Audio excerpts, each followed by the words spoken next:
दोस्तों, हम कोई भी फाइनेंशियल एडवाइज़र या फाइनेंशियल एक्सपर्ट नहीं है। इस वीडियो को देखने से पहले ही हम आपको बता दें कि इस वीडियो में दी गई सारी जानकारी इंटरनेट के थ्रू ली गई है और ये सारी की सारी हमारी पर्सनल रिसर्च और स्टडी है। आप जो भी इन्वेस्टमेंट करेंगे उससे पहले हम आपको यही सजेस्ट करेंगे कि आप अपनी तरफ से भी सारी स्टडी और रिसर्च को कर लीजिए, उसके बाद ही कोई इन्वेस्टमेंट करें। इस वीडियो को देखने के बाद आपके द्वारा की गई कोई भी इन्वेस्टमेंट के प्रॉफिट या लॉस दोनों की जिम्मेदारी हमारी नहीं होगी।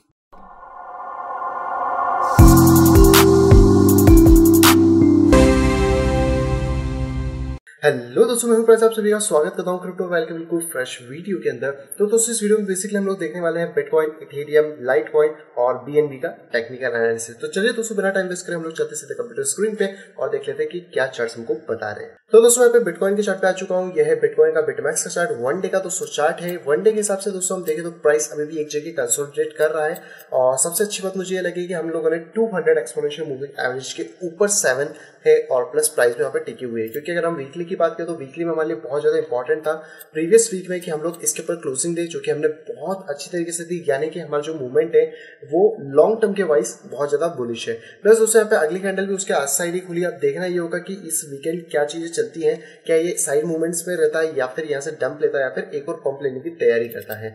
फिलहाल अगर मैं दोस्तों मैकेडी की बात करूँ वीकली में, तो मैकेडी इज वेरी वेरी बुलिश। आप देख सकते हो कि मैकेडी कब से क्रॉस हुआ था और ये चीज थोड़ी सी मिस हो गई थी। तो यहाँ से हम देख सकते हैं मैकेडी अभी भी बहुत ज्यादा बुलिश है, लेकिन आरएसआई थोड़ा सा रूट गया है। आरएसआई ऑलमोस्ट ऊपर के लेवल तक नहीं पहुंच पाया और यहाँ से थोड़ा सा टर्न करने की कोशिश कर रहा है। प्रीवियस अगर आरएसआई की बात करें तो यहाँ पर आरएसआई का एक रेजिस्टेंस है जिस पॉइंट पे फिलहाल में आरएसआई रुका हुआ है। तो ये देखना थोड़ा सा इंपॉर्टेंट होगा कि क्या ये इसको ब्रेकडाउन करके ऊपर की तरफ निकलता है। और जैसे ही आरएसआई यहाँ पे 60 के ऊपर निकल जाएगा मैं बुलिश हो जाऊंगा और भी ज्यादा। लेकिन फिलहाल में थोड़े से करेक्शन का टाइम मुझे लग रहा है, जो कि प्रोबेबली शायद यहाँ पे आ जाए। डेली की दोस्तों बात करते हैं कि डेली के अंदर क्या चीजें चल रही है। तो डेली में हम क्लियरली देख सकते हैं कि हम लोगों को यहाँ पे डाइवर्जेंस देखने को मिल रहे हैं, जिसको कि हम बियरिश डाइवर्जन कह सकते हैं। जो प्राइस है वो एक्चुअल फॉर्मेशन में ऊपर की तरफ जा रहा है और जो आरएसआई है वो नीचे आ रहा है। इसको मैं थोड़ा बड़ा करके दिखाता हूँ, यहाँ पे आपको क्लियर दिख रहा होगा। तो ये आरएसआई नीचे आ रहा है, यानी कि थोड़ा सा बेयरिश इंडिकेट कर रहा है हम लोगों को कि यस, बिटकॉइन में थोड़ा सा करेक्शन आ सकता है। प्लस यहाँ पर बहुत ज्यादा फॉर्मेशन जो है इतना एकदम स्टक वाला हो गया है, ज्यादा प्रॉपर कैंडल्स नहीं जा रही है जैसे कि हमको इस ब्रेकआउट के बाद देखने को मिली थी। प्लस डेली के अंदर जो मैकेडी है वो थोड़ा सा राउंड होने की कोशिश कर रहा है, तो प्रॉब्लम चांसेस शायद ये नीचे की तरफ राउंड कर जाए कल के दिन और हम लोगों को एक क्रॉस देखने के लिए यहाँ पे मिल सकता है। 4 आवर में दोस्तों चलते हैं कि 4 आवर हम लोगों को यहाँ पे क्या दिखा रहा है। तो 4 आवर में दोस्तों फिलहाल में आरएसआई अपना एक सपोर्ट के ऊपर बैठा हुआ है। अगर मैं बात करूँ आपसे इस पॉइंट की, तो यहाँ पे आरएसआई को एक अच्छा खासा सपोर्ट मिला है। आरएसआई इसको ब्रेक डाउन नहीं करता है तो यस, हम लोग वापस से ऊपर चले आएंगे और अगर ब्रेक डाउन करता है तो नीचे। लेकिन ऑलरेडी मैकेडी बहुत ज्यादा बियरिश हो चुका है, लेकिन प्राइस अपोजिट आ रहा है क्योंकि मैंने कहा है कि यहाँ पे आपको डाइवर्जेंस देखने को मिल रहे हैं। प्लस अगर मैं प्राइस की आप लोगों से बात करूँ तो प्राइस में आप क्लियरली देख सकते हैं कि यहाँ पे हम लोगों को दो चीजें देखने को मिल रही है। पहला तो है दोस्तों एक असेंडिंग ट्रायंगल, जो कि आप इसको क्लियरली देख सकते हैं और इसके अंदर हैं अभी भी हम लोग। और दूसरा दोस्तों एक और चीज अगर आप नोटिस करें तो आपको यहाँ से एक राइजिंग वेज पैटर्न भी देखने को मिलेगा। अगर मैं इस लाइन को ऐसे हटा दूं तो राइजिंग वेज पैटर्न जो है वो नेगेटिव पैटर्न है और जो यहाँ पर असेंडिंग ट्रायंगल है वो थोड़ा सा बुलिश पैटर्न है, क्योंकि इसके साथ आप लोगों को यहाँ पर एक बुल फ्लैग जैसा भी पैटर्न थोड़ा सा देखने को मिल रहा होगा।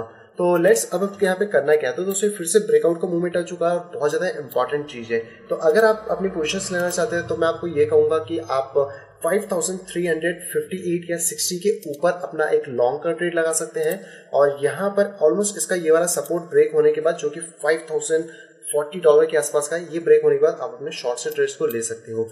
क्योंकि अब आप सोचोगे कि दोनों तरफ का ट्रेड क्यों लगाना, कोई एक तरफ बताओ। तो देखो, ट्रेडिंग दोनों तरफ का गेम है, इसमें प्रोबेबिलिटी का गेम है एक तरीके से, आप मैं ये कह सकता हूँ। तो मार्केट किधर भी जा सकता है। मैं आपको यहाँ पे शॉर्ट भी करवा सकता हूँ और यहाँ पे आपका स्टॉप लॉस लगा सकता हूँ, लेकिन मार्केट अपोजिट जाएगा तो आपका लॉस हो सकता है। तो इससे बचने के लिए दोस्तों आप ये टेक्निक यूज कर सकते हो। और अगर अभी तक आपको लगाना नहीं आता फिर भी डिसाइड करना चाहते हो तो आप थोड़ा सा प्राइस को नीचे आने का वेट कर सकते हो। ऑलरेडी मैंने लेवल्स आपको बता ही दिए, जिस भी तरफ लेवल जाएगा आप लेवल के जाने का उसके अंदर घुस सकते हो। अब इसके बाद इसके दोस्तों हम लोग पॉइंट्स देख लेते हैं कि कितना यहाँ से, तो यहाँ से, और अगर यहाँ से मार्केट बियरिश टूटता है तो ऑलमोस्ट मार्केट यहाँ से टूटने के बाद नीचे की तरफ अगर आएगा तो 4500 4400 तक मार्केट यहाँ पे नीचे गिर सकता है, जो कि ऑलमोस्ट 11% का प्रॉफिट होगा आने वाले टाइम के अंदर। और अगर मार्केट यहाँ से ऊपर की तरफ ब्रेक डाउन देता है तो $6000 तक इसको रोकने वाला कोई भी नहीं है, कोई भी ना सपोर्ट ना रेजिस्टेंस, तो सीधे यहाँ से प्राइस स्पाइक अप कर सकती है।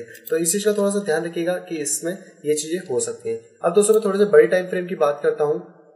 वीकली या डेली में चल के, तो मुझे कुछ खास पैटर्न देखने को मिला है जो कि प्रॉबेबली शायद आपको भी लगे। इसको पहले तो मैं ऑटो से हटा देता हूँ। तो यहाँ से हम लोग लेते हैं बॉक्स, मेरा फेवरेट। तो यहाँ पे दोस्तों आप देख सकते हो कि यहाँ पे प्राइस ने थोड़ी देर सा कंसोलिडेट करा है। मैं इसको यहाँ पर ऐड करता हूँ। तो यहाँ पे प्राइस ने एक बार स्टॉप हुआ था, कंसोलिडेट करा था। तो ये जो कंसोलिडेट है ये फिलहाल में हमारे लिए एक रेजिस्टेंस बना हुआ है इस प्राइस पे। यहाँ पे आप क्लियरली देख सकते हो कि ये जो पूरा की पूरा जोन है अभी जहाँ पे कि मैं आपसे बात कर रहा हूँ, ये एक रेजिस्टेंस बना हुआ है। अगर मैं इस प्राइस को यहाँ पे भी लेके आऊँ इस पॉइंट तक, तो ये एक बहुत बड़ा रेजिस्टेंस है। लेकिन यहाँ पर एक बुलिश पैटर्न भी हमको थोड़ा सा देखने को मिला है जिसको हम एज अ असेंडिंग ट्रायंगल कह सकते हैं। तो प्रोबेबिलिटी है कि वो इसको ब्रेक डाउन करेगा, इसलिए मैंने आपको कहा कि आप इसके ऊपर लॉन्गर ट्रेड लगाएंगे तो अच्छा खासा एक बैकअप मिलेगा। क्योंकि अगर यहाँ से लॉन्ग होता है तो ऑलमोस्ट आप इस लेवल यानी कि 6K के लेवल पे इजिली पहुंच जाएंगे। बट मैं यहाँ से शॉर्ट के फेवर में रहूंगा क्योंकि इतना ज्यादा अप ट्रेंड जाने के बाद थोड़ा सा करेक्शन जरूरी है बिटकॉइन के अंदर, और वो करेक्शन मैं एक्सपेक्ट करूंगा कि एटलीस्ट इस लेवल तक का करेक्शन वो हो। बेसिकली तो हमको फ्यूचर में पता पड़ेगा कि वो करेक्शन अगर आएगा तो क्या इतना लेवल आएगा। और पहला जो मेरा लेवल होगा वो होगा 200 एक्सपोनेंशियल मूविंग एवरेज, यानी कि 4600 के आसपास पहला मैं एज्यूम कर रहा हूँ, और दूसरा मैं एज्यूम कर रहा हूँ 4200 के आसपास। ये दोस्तों दो लेवल है जहाँ पे कि बिटकॉइन थोड़ा सा स्टडी कर सकता है अगर उसको करेक्शन यहाँ से लेना है तो। यानी कि यहाँ पे प्राइस आके फिर बाउंस अप कर सकता है, या फिर प्राइस इस पॉइंट पे आके थोड़ा सा कंसिडर करके बाउंस अप कर सकता है। तो ये दो चांसेस दोस्तों यहाँ पे बन रहे हैं। तीसरा दोस्तों एक चीज मुझे यहाँ पे मिली है, वो है, आप इसको शायद पहचान जाए, इसको हम लोग कहते हैं कप, एंड फिर यहाँ पे प्राइस आके हैंडल की तरह फॉर्मेशन करके ऊपर की तरफ जा सकता है। इसमें सिर्फ एक ही चीज का प्रॉब्लम है, वो है कि यहाँ से मार्केट नीचे आया था तो प्रॉब्लम चांसेस हो सकते हैं कि मार्केट कुछ इस तरह का कप बनाए, देन करेक्शन ले एंड देन ऊपर की तरफ जाए। तो अभी कुछ भी चीज को डिसाइड करना बहुत ज्यादा इम्पॉसिबल सा है फिलहाल में। हम देखते हैं कि कल की कैंडल्स हमको और क्या दिखाती है। तो मैं मैक्सिमम पॉसिबिलिटी यही है कि ये वाला जो कप है ये ऑलमोस्ट इसको पूरा कंप्लीट करें, देन अपना यहाँ पे रिटेस्ट ले और उसके बाद फिर ऊपर की रैली यहाँ पे शुरू करें। तो देखते हैं दोस्तों बिटकॉइन के अंदर हमको क्या देखने को मिलता है। अगर यहाँ से करेक्शन आएगा तो मैंने लेवल्स आपको बता दिए, अगर यहाँ से ऊपर से करेक्शन आता है तो ऊपर के बाद हमारे लिए ये जो रेजिस्टेंस है सपोर्ट का काम करने लगेगा। अब दोस्तों हम चलते हैं इथेरियम के अंदर, इथेरियम यूएसडी चार्ट्स के अंदर कि ये क्या बात कर रहा है। तो इथेरियम का दोस्तों यहाँ पर 200 को 7 क्रॉस करने की कोशिश कर रही है, और बहुत ही एक अच्छे तरीके से हम बात करें तो ये वाला जो एक ट्रायंगल था असेंडिंग ट्रायंगल, ये ब्रेक डाउन हुआ है। लेकिन इसमें कोई मुझे खास पावर देखने को नहीं मिली, क्योंकि अगर असेंडिंग ट्रायंगल बिटकॉइन जैसा ब्रेकआउट था तो ऑलमोस्ट $100 से $150 पंप होना चाहिए था। क्योंकि इसकी जो हाइट है अगर मैं उसको यहाँ से एज्यूम करूँ तो ऑलमोस्ट हम लोगों को ये जो हाइट देखने को मिलेगी वो नियरेस्ट $230 $240 के आसपास की बैठ रही है। तो अब देखते हैं कि यहाँ से कितना ज़्यादा पॉजिटिव मूवमेंट लेता है, कितना बड़ा ट्रायंगल का ब्रेकआउट जो हुआ है उसको प्रॉपर्ली ले पाता है।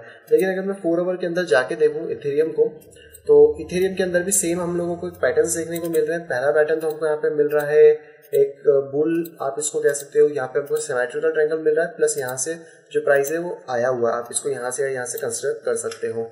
तो यहाँ पे हम लोगों को एक अप ट्रेंड देखने को मिल रहा है। साथ ही साथ अगर हम RSI की बात करें तो यहाँ पे फिर से हमको डाइवर्जेंस देखने को मिल रहे हैं। तो दोस्तों अब टोटली डिपेंड होगा इसी के ऊपर, बिटकॉइन के ऊपर, कि बिटकॉइन यहाँ से जैसा भी मूवमेंट लेता है, बाकी जो अल्ट कॉइन है वो भी यहाँ पे सेम उसी तरीके का मूवमेंट्स लेने वाले हैं। फिलहाल में दोस्तों जैसे कि मैंने आपको उसमें बताया बिटकॉइन में, वैसे ही दोस्तों हम लोग इस रेजिस्टेंस के ऊपर बैठे हुए हैं।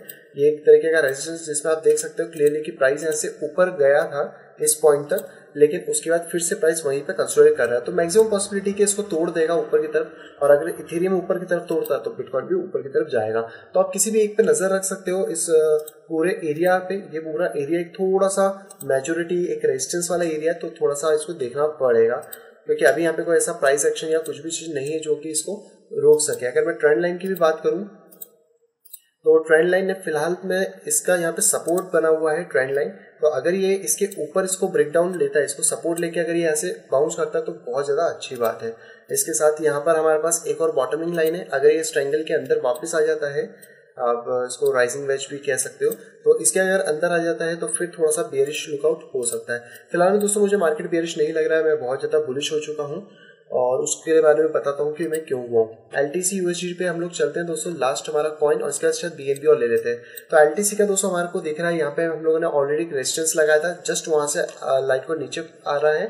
और लाइटकॉइन का भी दोस्तों सेम सिनेरियो चल रहा है जैसा कि बिटकॉइन इथेरियम का चल रहा है, क्योंकि तीनों एक जैसे ही ऑलमोस्ट चलते हैं। तो यहाँ पर हमको एक सपोर्ट लाइन देखने को मिल रही है, और ऊपर की मैं बात करूँ तो यहाँ पे हम इसको एज अ असेंडिंग ट्रायंगल कह सकते हैं, या फिर असेंडेंट ट्रायंगल कहना ज़्यादा ठीक रहेगा क्योंकि डबल टॉप बना के नीचे गिरा था। फिलहाल में दोस्तों ये वाली प्राइस रेंज है जहाँ पे कि जो लाइटकॉइन है वो अटका हुआ है। मैं इसको थोड़ा सा यहाँ से कंसिडर करता हूँ तो ये मुझे एक थोड़ा सा बुलिश पैटर्न जैसा लग रहा है जो कि प्रॉब्लली ऊपर की तरफ तो होना चाहिए, पर ये रेजिस्टेंस यहाँ पे मेन है जो कि $90 का है। अगर दोस्तों इसको $90 और ये सारी चीज़ें यहाँ से टूट जाती है तो हम नेक्स्ट लेवल $112 के आसपास देखेंगे और उसके बाद शायद प्रॉब्लली थोड़ा सा करेक्शन आए। अब बाकी सारी चीज़ें डिपेंड होंगी दोस्तों बिटकॉइन के ऊपर। बिटकॉइन जिस तरीके की मूवमेंट देगा वैसे ही देगा, पर लाइटकॉइन बुलिश है उसके बारे में मैं आपको बता देता हूँ। लास्ट कॉइन दोस्तों देख लेते हैं BNB के बारे में। BNB BTC में हम लोग चलते हैं कि BNB में क्या दिखा, क्योंकि BNB का शायद डेक्स का मेननेट लॉन्च होने वाला है और कुछ IEO भी आने वाला है एक नया उसके ऊपर, क्योंकि BNB के ऊपर भी बहुत सारे डाउट्स थे कि हम क्या करें क्या नहीं करें। तो ऑलरेडी दोस्तों अगर आप लोग में से आज शायद मैंने टेलीग्राम पे सुबह एक वीडियो डाली थी 7:30 EMA वाली, अगर आपने वो देखी होती तो आपको पता पड़ जाता कि BNB में आप लोगों को इस पॉइंट पे ही सेल का सिग्नल मिल गया था, पर अभी तक दोस्तों यहाँ पे कोई भी बाय का सिग्नल नहीं मिला है। फिलहाल मैं अगर ट्रेंड लाइन की बात करूं तो ट्रेंड लाइन जो है उस पर आप देख सकते हैं कि ये वाली कैंडल किस तरीके से टकरा के नीचे की तरफ आई है। तो मैक्सिमम पॉसिबिलिटी है कि अगर इसको यहाँ पे तोड़ती है तो बेसिकली मैं जो एरिया देखूंगा वो देखूंगा 200 के ऊपर का, यानी कि अगर ये 37,455 सतोशी को तोड़ देता है BNB अपना रेजिस्टेंस को, तो ही मैं उसमें एंट्री लेने के लिए सोचूंगा, क्योंकि ऑलरेडी ये बहुत ज़्यादा ओवरबॉट हो गया है। आप देख सकते हो कि ये जो रेंज है ये बहुत ज़्यादा इंपॉर्टेंट है और यहाँ से बार बार डाउन इसमें प्राइस में कैंडल्स में आ रही हैं, क्योंकि इसके बाद पॉसिबिलिटी ये भी हो सकती है कि जो मार्केट है BNB का वो यहाँ से जाए और ये नीचे की तरफ आके इसको एज अ रेजिस्टेंस बने और वापस से BNB नीचे की तरफ क्रैश हो जाए, क्योंकि ऑलरेडी BNB अपना बहुत ज़्यादा हाई कर चुका है और अपना ऑल टाइम हाई यहाँ पे लगा चुका है। आप क्लियरली देख सकते हो प्रीवियस से ऑल टाइम हाई यहाँ पे लग चुका है। तो इतना बड़ा जब एक फॉर्मेशन आया तो उसमें करेक्शन आना जरूरी है और 4 आवर में तो फिलहाल में क्रॉस हो गया। डेली का मैं यहाँ पे वेट कर रहा हूँ। मैकेडी की भी बात करूँ तो दोस्तों आप देख सकते हो मैकेडी पूरी तरीके से बेयरिश है और सिर्फ जो RSI वहाँ पे 40 पे टिका है। तो अगर ये कल तक 40 पे टिका रहता है तो यस थोड़ा सा बुलिश इंडिकेशन होगा, पर 730 क्रॉस हो गया तो थोड़ा सा बेयरिश है। तो ये वाली ट्रेंड लाइन का दोस्तों आप ध्यान रखिएगा, लेवल का ध्यान रखिएगा, आपको यहाँ पे सच्चे पता पड़ जाएगी। तो दोस्तों इस वीडियो को खत्म करने से पहले मैं आपको एक लास्ट चीज बता दूं कि आज मैंने एक और आइडिया बनाया है। आप सोचेंगे मैं आजकल आइडियाज क्यों शेयर कर रहा हूँ, तो वो इसलिए कर रहा हूँ क्योंकि हम लोग बुल रन की तरफ जा रहे हैं। अभी हम पहुंचे नहीं हैं, जा रहे हैं, और ये आइडिया क्या है वो मैं आपके साथ शेयर करता हूँ, शायद आपको अच्छा लगेगा। तो दोस्तों ये वाली जो येलो लाइन आप देख सकते हो ये है ऑलमोस्ट 5 अगस्त के आसपास की 2015 की, और ये वो टाइम था जब लाइटकॉइन की फर्स्ट टाइम हाल्विंग होनी थी और उसमें कुछ 50 बिटकॉइन बनने थे उस टाइम पे, शायद 50 से 12.5 बिटकॉइन।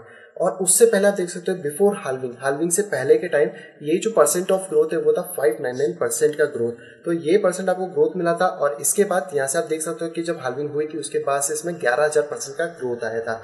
और इससे पहले अभी देखें तो अब जो हाल्विंग आने वाली वो आने वाली 9 अगस्त के आसपास, और जिससे पहले ही हमको 599% का ग्रोथ मिल गया है। और इसके बाद अगर हम लोग यहाँ पे बात करें तो अगर इसका आधा भी हमको ऐसे ग्रोथ मिलता है जैसे कि 5000%, तो हम लोग लाइटकॉइन को $3,000 के आसपास यहाँ पे देख सकते हैं। सो दोस्तों वीडियो आपको पसंद आया होगा। अगर दोस्तों वीडियो को पसंद तो प्लीज दोस्तों कर देगा लाइक, नहीं है तो कर देगा डिसलाइक। दोस्तों अगर आप फर्स्ट टाइम है तो दोस्तों सब्सक्राइब जरूर कर लीजिए ताकि इसी तरह इंटरेस्टिंग टाइप यहाँ पे पा सकें। तो बस दोस्तों मैं आपसे अगली वीडियो को इंटरेस्टिंग वीडियो के साथ, तब तक have a great day and bye bye.